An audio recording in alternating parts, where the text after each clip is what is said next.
Welcome back to my channel, friends. I'm Tara Hannon from Blooms and Benedictions, where we walk with Christ to find the roses among the thorns. And today you're going to meet some special guests that are actually the girls that I mentor in real life.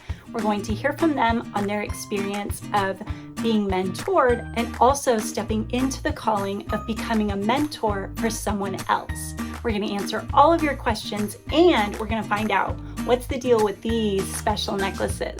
Stay tuned because there's some awesome content in store for you today. So the Oxford Dictionary defines a mentor as an experienced and trusted advisor who trains and counsels their students. So that's where you have to start, with someone that you trust. The verse that guides me as a mentor is found in Hebrews 13, verse 7, and it says, "Remember your leaders, those who spoke to you the word of God. Consider the outcome of their way of life and imitate their faith." So very simply, they should be speaking to you constantly from the word of God. They're not speaking to you from their own advice or opinion, but from biblical counsel. And so beyond that, you just want to choose someone that you want a life like theirs. It says, imitate their faith and consider the outcome of their way of life. So is there a mother in your world that you admire how she parents? Is there a wife that you look up to her marriage? Is there a woman in ministry that you'd like to model your life after hers? Then I encourage you to seek them out, because that's step one. Find someone whose life you want yours to look like, and they'll be a great example to speak into your world. One super important tip as the mentee is to pursue your mentor. It may be that they've sought you out and they've asked if they want to be your mentor. That's amazing and special, but it's also rare. So if you want a mentor, then consider these people's lives and ask them. Go into their world and say, I invite you to mentor me. I would love it if we could spend some time together, if we could go on coffee dates, if you could check up on me regularly, if you could speak into my life. It's not the burden upon the mentor to pursue you. You need to pursue them. If you are hungry, show up into their world. Do their laundry, help take care of their kids, whatever it is that you can show up into their space so that they can be available for you. All right, let's meet the girls and hear from their hearts and find out what's the deal with these necklaces and why do we all have a similar one? Yay, we're back. Now presenting. Hi, my name is Kelly. I met Tara and Buzz at church, and Tara and I bond over both being threes and thinking that hard work is actually really fun. That's true, Kelly. I love work. I'm Devin. I was kind of friends with her children first, and then I became friends with her and Buzz. And I love being outside like Tara does. Yay, outside. My name's Jessica. Met Tara at church. We bonded through board games and just me. We both lived far away, and I would always come over and help her fold her laundry and watch her kids. To the point where I now go to fish funerals. For my children. Fish funerals for children. That I invite you to. Yes. I'm Adrian, and I also met Tara at church, and I think we bonded over decorating. We did. She's Parties. a master decor mistress. Yes, and spreadsheets. We like those a little bit less though, right? I'm Marissa. Know Tara through church, obviously. We bonded through art, and eventually they became one of my first clients. I'm a photographer now, so Look her up. Yeah. She's the best. One of the best in the biz. So these are my girls, and I love them so much. And they're full of wisdom that we're just going to jump right into some questions about mentorship. So Adrian, I'm going to ask you first, what is it that you love about being mentored? Where to begin? There's so much to talk about. It's really an opportunity to share your life in a really deep way with someone and having a really objective perspective on situations that you're going through. It's someone dedicated to giving you advice, someone who you know is going to show up for you. And so me being here in California and not being from here, it's kind of like an extension of family that I don't really have here in the area.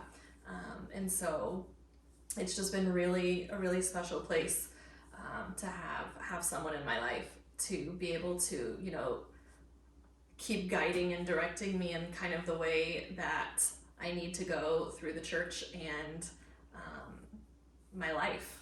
I love that. And I love being in your world. I'm glad that the Lord brought you out of Louisiana to us. Me too. Now she's a NorCal girl. Twice. Yes, twice. So Devin, what would you say that you enjoy about mentoring? And then maybe something that's been hard about it too.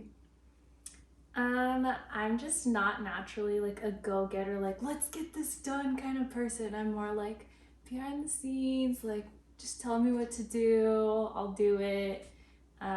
Whatever, I'll do whatever job someone doesn't want to do, it's fine. But like the way that you've kind of offered up different opportunities and like roles for us to like claim has been really cool. And I really appreciate your approach to that, because you're not like, you need to do this. It's like, here it is. Like, pick, but also do something. Like, Yeah. so I like that a lot. Just kind of as we serve in ministry together. Mm-hmm. Yeah. Yes. And then maybe like some hard stuff. I mean, Yeah, kind of process. the same answer. Like, there's just been times where I'm like, I don't really want to just do this, but I feel like it would be really good and beneficial if I did.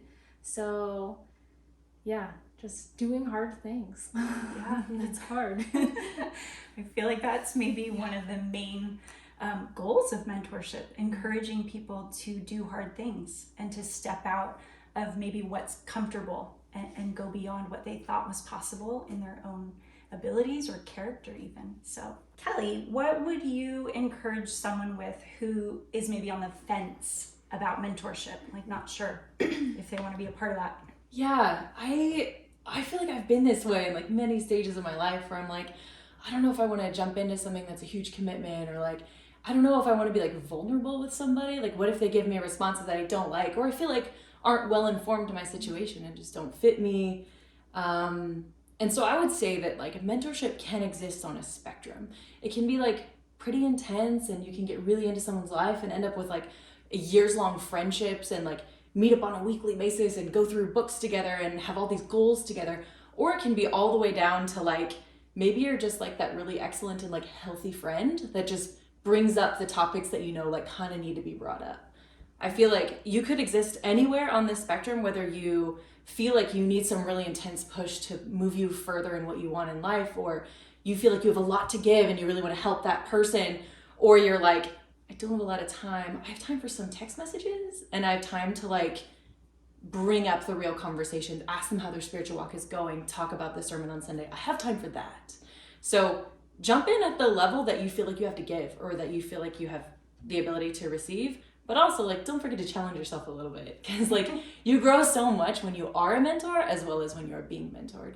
And challenge yourself in who you think you can receive from. I know that like I struggle sometimes with receiving from people that aren't at quite the right life stage that I feel like is where I need to be, or they don't have quite the expertise I'm looking for. But like, it's okay to receive from anyone. Like, God can place wisdom inside anyone's mouth to give to you. So find the right speed that works for you, and then be ready and willing to receive at that speed from anyone, really. I love that. Thanks, Kelly. So don't disqualify yourself. There is a broad spectrum that mentorship can involve, right? Yeah. So jump in, because there's surely somebody in your life that you are qualified to speak into their world. And I think you, Marissa, had kind of a thought on that. What would you say is required to be a mentor? I feel like there's not a lot of qualifications, but we were talking earlier, like in a business standpoint, like you're at the level to teach someone when you're just like 10% ahead of them. Like if you have advice for someone, or like maybe you're in the next life stage and just have knowledge to share, like you're qualified to be mentored. So specific to Christian mentorship, do you have any like insights or encouragement to that? Yeah, I found a verse that speaks to that a little bit. Philippians 4:9 says, "What you have learned and received and heard and seen in me, practice these things, and the God of peace will be with you."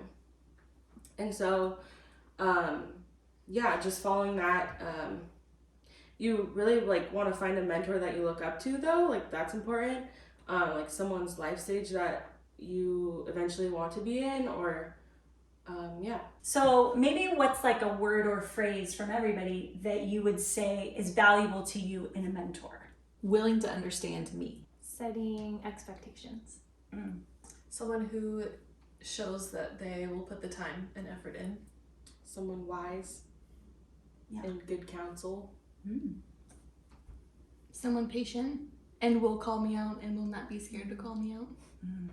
See? Yeah, and for me, integrity, just knowing that their life is consistent through and through, and who they present to the world is who they are at home.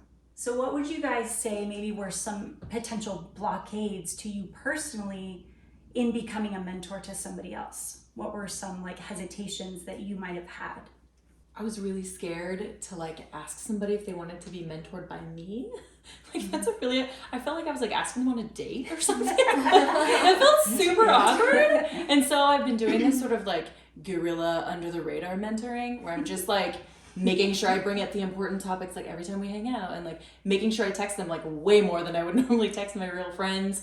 And then like building that into like a more formalized mentorship relationship, which I think would be easier for me to accept too anyway. Like I would feel like I was known by the person before they were trying to grow me then. Yeah.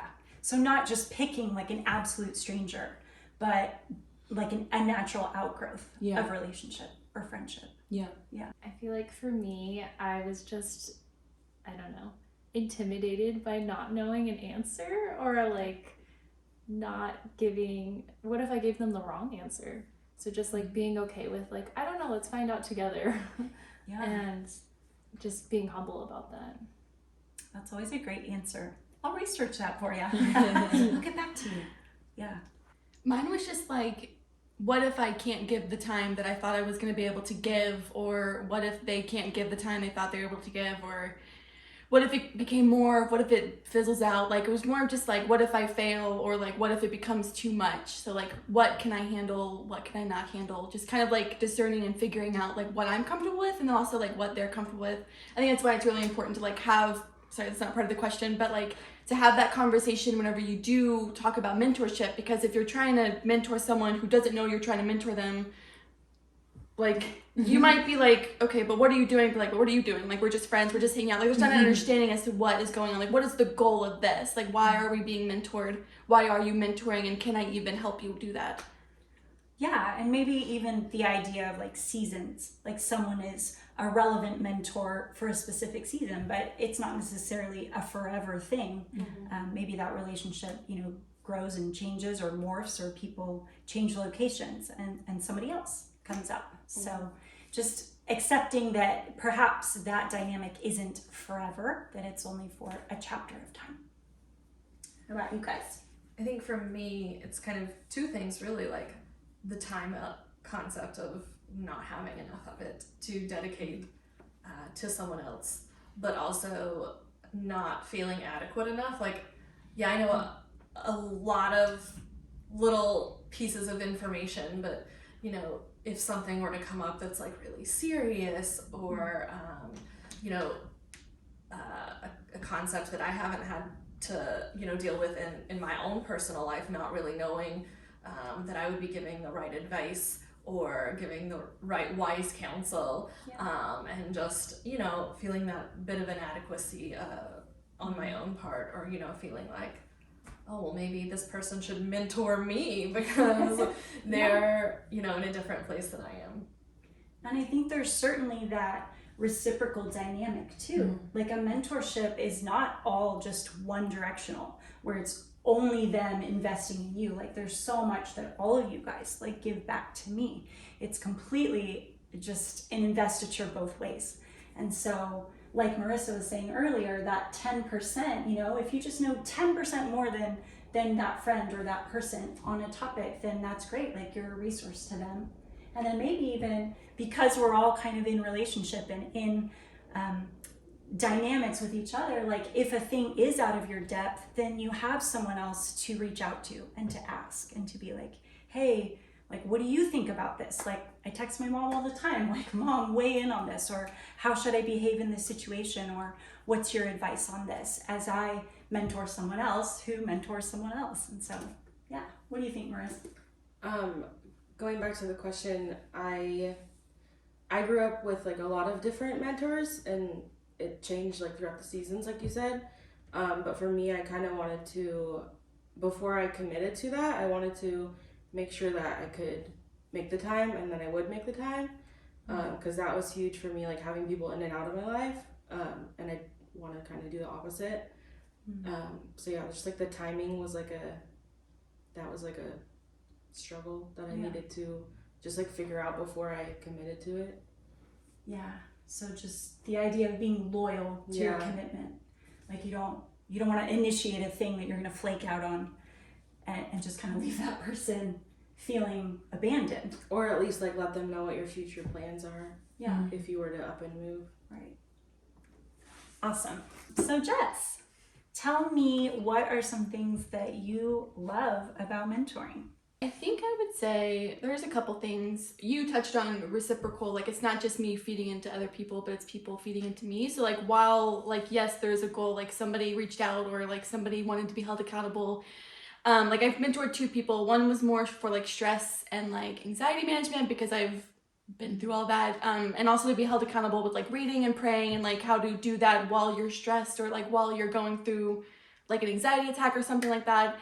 And then the person I'm mentoring now is more of like a peer mentorship, but both women, like there is a like a small goal like with them, but also like holds me accountable for them. Like they also hold me accountable because like while I am helping them pray and helping them read and helping them get through their thing or like whatever they need help with, like it's also slowing me down. Like I'm praying, I'm reading, like I'm just doing all this stuff because I have to do it along with them. Like I don't really have to, but I want to do it along with them because how else am I going to help them if I'm not going to do it along with them? So it really puts me in a rhythm, I don't know, just closer to God, just like I'm hopefully making them closer to God. And what I don't like about it is whenever like the busy times do come or whenever anxiety does come back, it is really hard to send that text. It might seem easy, but it is super hard to send that one text because that one text, there's a response. And like there might be a meetup and it might be like, I really don't have that time. Like I think I was home once last week. Like I don't have time to meet up, but you have to make the time. And that's what's really hard is like when life does get busy, like they're a priority. Like you prioritize them over this new busy because that was a commitment first. And that was really hard to like sort out. That's really good. Prioritizing them over the new busy, because new stuff will always come and new commitments will come. And I think even as you like join the idea of mentorship, like the Lord will give you more. He'll entrust you with more, and then suddenly you'll have to level up and your muscles will have to get stronger. So remaining strong in relationship with them is so true. Like you guys all provide so much accountability and discipline for me to be like, I need to be in the Word. I need to come through on my commitments and have integrity. Yeah. So I guess like I'm just gonna ask you because we haven't asked you a question. But like you mentoring us and like the women you have mentored, like what do you like about it and what don't you like about it? Without dropping any names. Yeah, if you say my name, ooh. I'm the favorite. But which one's honestly, it's just one of the great privileges of my life, and I adore every one of you. I feel like you are a treasure and a gift from God into my world for all of these things that we mentioned, for all of these rigors and disciplines, but because your growth and your feedback is so encouraging, and it just fuels my heart and my life. There's just really nothing else I want to do with my life than work with women or marriages or children or whoever it is that the Lord gives me to invest some small thing into their world. If I can see them thrive in any possible better way, even if it's just a micron, even if it's just a step, then like it's always worth it to me. So selfishly, I feel super fulfilled. I don't know if that's like acceptable, but mentorship is very fulfilling. and not like, oh, I just pat myself on the back, like I'm so proud of myself, but like, it's great for us to just grow in community, I guess. I feel like that's kind of the Great Commission. That's Acts chapter 2, that like we would continue to break bread together, that we would continue to meet and to preach the word and to pray. And that's kind of like what all of this does for us, is that we get to continue to do that in ministry, both inside the church, as we run a Bible study, but also outside of the church, also digitally to all of you guys. So I just want to share a verse that really sums up how I feel about the whole concept of mentorship. And it's from 1 Thessalonians 2, chapter 8. And it just says, having so fond an affection for you, we were well pleased to impart to you not only the gospel of God, but also our own lives, because you had become very dear to us. And that's what I feel about you guys, that you are a gift to me that became so very dear, and I can't imagine my life without you. So have to end it on a crying note, because that's what I do. Cry on screen. But you guys are my treasures, and I thank you so much for being here with me and bravely going into the YouTube verse. So thank you guys for joining us. I'm Tara Hannon from Blooms and Benedictions, and I will see you guys next time. God bless. Hey guys!